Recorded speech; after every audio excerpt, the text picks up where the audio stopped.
Hello, my name is Todd Doan, and I'm here to talk about a project that I've done, and it's home automation. When I say home automation, what I mean is home security, being able to monitor video, home surveillance video, and also being able to remotely control devices in the house, such as lighting or pumps or your heating and air. So now we're going to talk about the home security system and what it can do for you in your house and how you can control it. So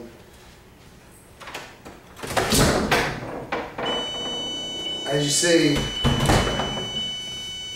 the security system's been armed, and when I open the door it turned on the lights, and you can hear the countdown before it's going to set off the security system.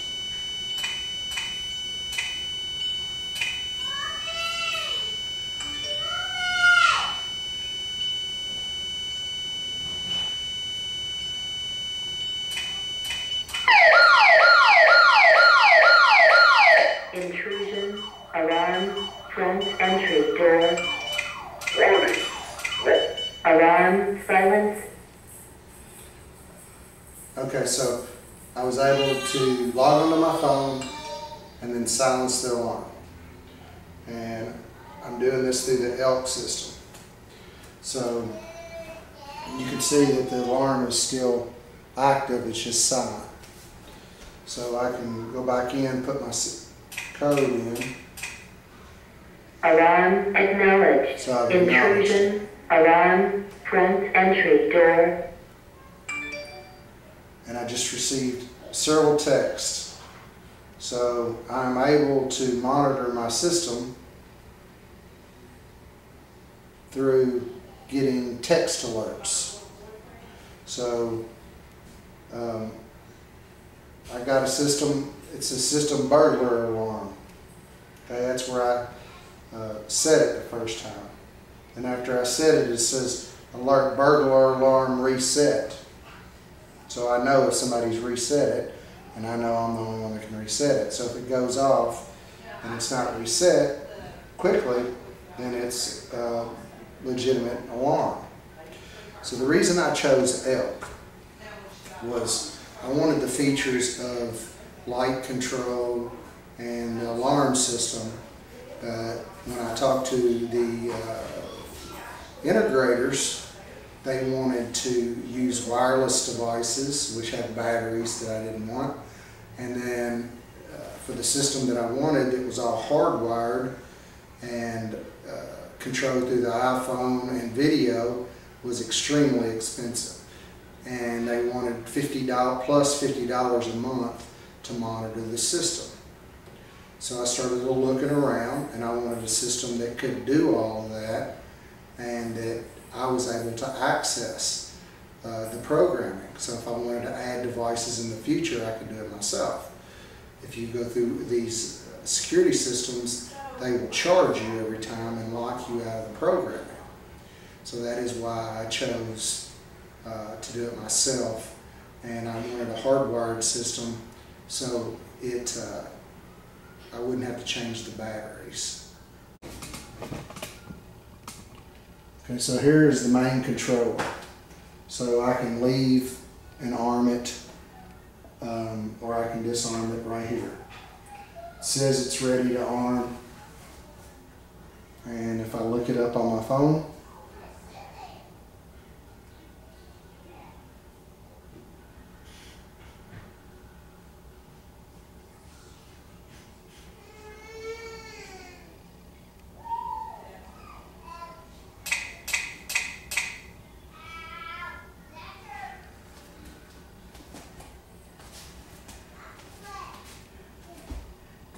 it also says it's ready to arm.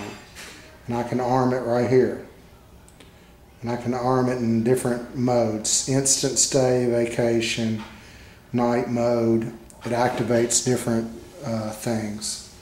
I can also turn lights and stuff on with this particular menu. Here is the security portion, and it shows actually now that there's a zone violated. You can force arm it if you have the code. So then you have zones. You can see the front entry door just went off. I'm in the, see the kitchen motion detector. I flag it again, or upstairs motion. Somebody's in the kitchen, so you can see it's active. Okay, I'm in the kitchen again. My wife's in the upstairs motion. So I've got basement doors that include the garage doors, a motion detector in the basement, the front entry door, the kitchen motion, and the upstairs motion. And they're all hardwired. Then it shows you the different setups if you're connected. And you can go into configuration. So when you go to it says it's ready to arm. I can force arm it with the keypad. So if what that means is if there was a door open and I left it open and was going to go out it, I could put the code in and it would bypass that door. So it's got bypass manager, which allows me to bypass zones, but then we've got away, arming night, arming stay. It says it's ready to arm on the main level. Instant stay, vacation mode, night. And then some of the lights, I've got one, I can turn off on a light and the kitchen light comes on. So I turn it back off, or I can have it set to call the police. So if I arm it stay mode, you should hear it.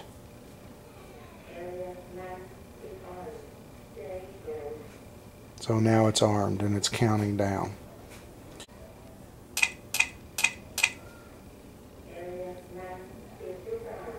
So I had to put a code in to disarm it. And that was a text message I've got set up to alert me that the burglar alarm was reset.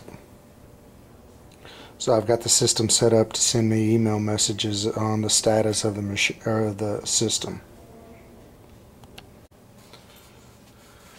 Okay, I have downloaded the Elk software, and here it is. So I'm going to open it up and show you what is involved. Comes up with warnings and just says that it's a highly sophisticated program, so you don't want to make any mistakes on it when you're guarding your house. Okay, so it had examples here, and I started with an example. But after you get your accounts, you have to set up an account. So I've already set up an account. So I'm opening up my account. Okay. So on the accounts, it's a basic type Windows program. It's got a tree over to the side, and you've got account details. That's where we're at here. Account name. You can put the information in it if you want. Then over here, this is stuff that's you got to set up. So its type is the system's M1G, which is M1 Gold. Hardware version, boot version, firmware version. last time it was changed, installed, serial number of the device, IP address of the device, the port forward, and then the access code. So then you have here the setup page, and it gives you a bunch of warnings you need and some setup information in the introduction. So to set up the IP address,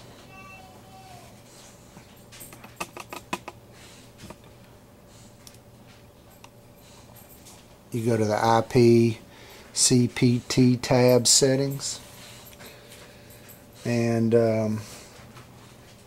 I set the address up static. That was the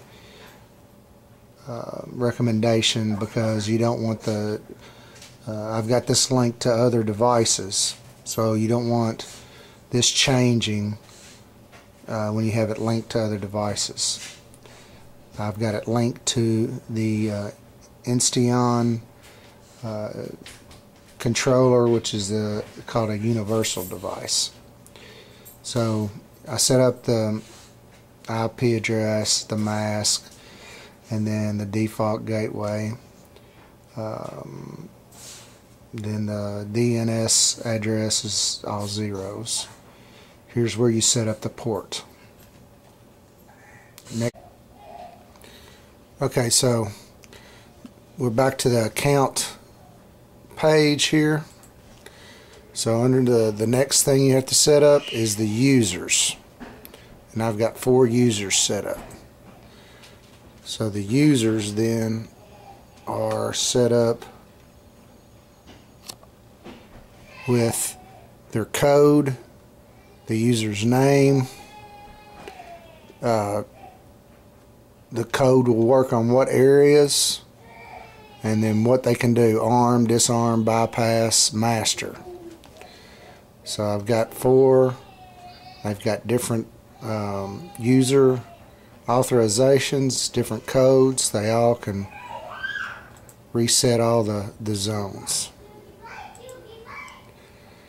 And then the next is areas.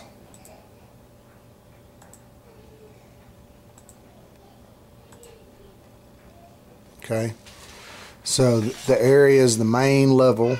That's what shows up, and I give it exit 1 60 seconds to exit, 30 seconds to enter. Exit 2 is 60 seconds to exit, 30 seconds to enter, and then it gives the options. So it also has the stay mode, stay instant, night, and that's just the way you arm it. And then the keypad. Okay, the keypad, this is where you you set up the date and time, and what it says. It's the front. This keypad's in the front entry hall. For the F keys, F1, I only have one set up, and it's a non-alarm, non-event, and it's just to turn the kitchen lights off. It was a test there.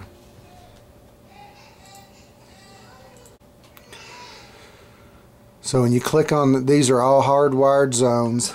This is just the overview right on the hardware main page. So zone 1 is front entry door. 1 equals burglary entrance, and it's the front door. This is the voice descriptions over here, and whether it's charmed, which so it talks, you know, if it opens up. So if you go to the zone itself, that's where you set everything. So zone 1, front entry door, definition type is burglar, alarm, exit. This is the switch type. It can be normally closed, supervised, RF, it could be normally open, it can be EOL, supervised, short circuit, or open. And what the supervisory